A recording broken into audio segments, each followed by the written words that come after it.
అందరికీ నమస్కారం. భారతదేశం పుణ్యభూమి, దేవభూమి, వీరభూమి, కర్మభూమి, ఆధ్యాత్మిక భూమి. ఎంతో మంది పుణ్యమూర్తుల ఆదర్శవంతుల పాద స్పర్శతో పునీతమైన ఈ భారతదేశంలో పుట్టటం ఒక యోగంగా భారతీయులందరూ భావిస్తారు. అటువంటి అత్యద్భుత భారతదేశ వారసులమైనందుకు మనం అందరం ఎంతో గర్విస్తున్నాము. ముఖ్యంగా ప్రాచీన భారతీయ సంస్కృతి అనేకమైనటువంటి ఆటుపోట్లకు లోనై ఎంతో మంది విదేశీయుల ఒత్తిడులకు లొంగక నిజమైనటువంటి నాగరికతను నిలుపుకుంటూ ఎన్నో వందల ఏళ్ల సంస్కృతిని, వారసత్వాన్ని తనలో నింపుకొని అనూచానంగా కొనసాగిస్తూ వస్తున్నది భారతీయ సంస్కృతి. అందుకనే శ్రీరామచంద్రుడు ఒక మతానికి కాదు, భారతదేశానికే ఒక ప్రతీకగా భావిస్తాం. కారణం, శ్రీరామచంద్రుడు మానవ జీవితానికి, కుటుంబ వ్యవస్థకి ఆదర్శవంతమైన మూర్తిగా అద్భుతమైన గుణాలను మనకు అందించాడు. ఉదాహరణకి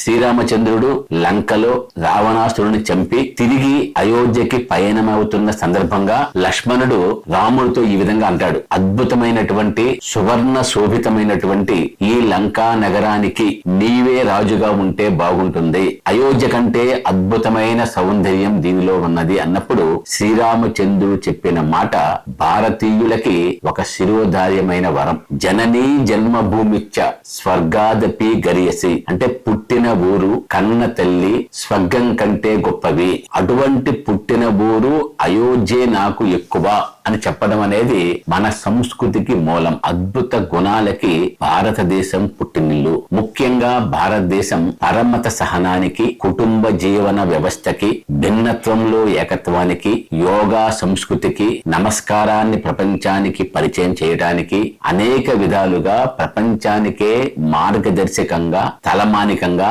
ఆధ్యాత్మిక విలువలని అందించిన అద్భుతమైన దేశం మన భారతదేశం. అటువంటి భిన్నత్వాన్ని ఏకత్వంగా కలుపుకుంటూ ఒక పూసల దండలో అనేక రకాల పూసలు, కులాలు, మతాలు, ప్రాంతాలు, భాషలు ఎన్నైనా వాటన్నింటినీ కూడా కలిపి ఉంచేటువంటి దారం, అంతఃసూత్రమే భారతీయత. అటువంటి భారతీయతని మనందరం నిలుపుకున్నాము కాబట్టే మనం ముందుగా నాది భారతదేశం, ఆ తరువాతే ఆంధ్రుడను అందరూ భావించేటువంటి అద్భుతమైన సంస్కృతి వచ్చింది. చేసే పనిని ప్రేమించడం కూడా ఒక అద్భుతమైన లక్షణం మన భారతీయుల్లో ఉంది. ఇటువంటి భిన్నమైన సంస్కృతులకి, భిన్నమైన భావాలకి, భిన్నమైనటువంటి వారసత్వాలకి అన్నింటినీ కలుపుకున్న సంస్కృతి భారతీయ సంస్కృతి. అదేవిధంగా ఈ సంస్కృతి గురించి ఎంత చెప్పినా తక్కువే. అయితే ఈ సందర్భంగా ఇద్దరు మహనీయుల గురించి రెండు మాటలు చెప్పి ముగిస్తాను.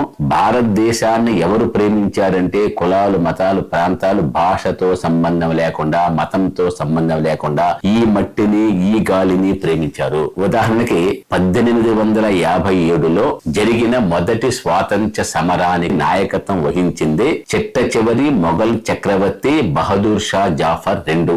మొదటి స్వాతంత్ర్య సమరం 1857లో విఫలమైన తరువాత ఆంగ్లేయులు బహదూర్ షా జాఫర్ IIను భారతదేశం నుంచి వెలివేసి ప్రవాసానికి పంపినప్పుడు రంగూన్లో 5 సంవత్సరాల పాటు నివసించి చనిపోతారు.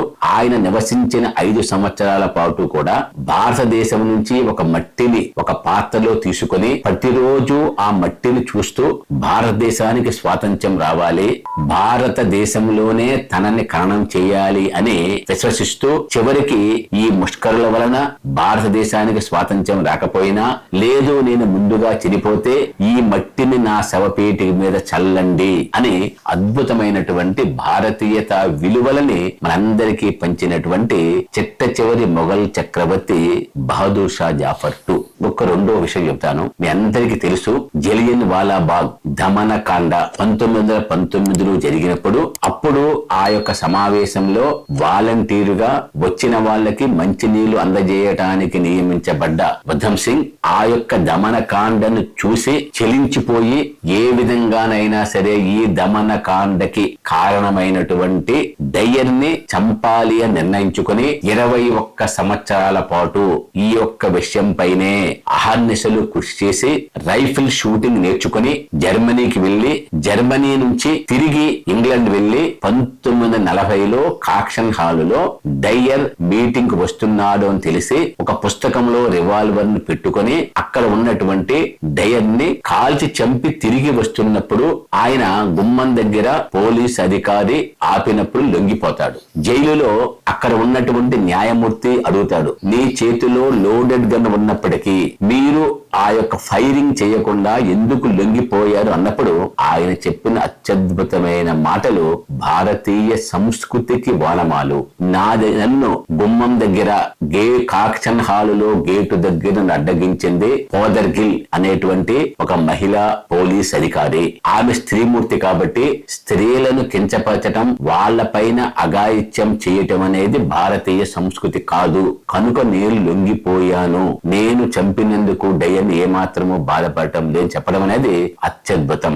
అటువంటి గొప్ప వ్యక్తుల పుణ్యమూర్తుల పాద స్పర్శతో పునీతమైన ఇటువంటి పవిత్ర భారతదేశంలో పుట్టినందుకు మనందరం గర్విస్తూ కులానికి, మతానికి, ప్రాంతానికి అన్నిటికీ అతీతంగా ఈ దేశ స్వాతంత్ర్యం కోసం, ఈ దేశం యొక్క వారసత్వం కోసం పోరాడిన మహనీయులందరినీ స్మరించుకోవటం మనందరి కర్తవ్యంగా మీ అందరికీ తెలియజేస్తూ ఆ స్ఫూర్తిని మీలో నింపుకోవాలని కోరుతున్నాను. జై హింద్.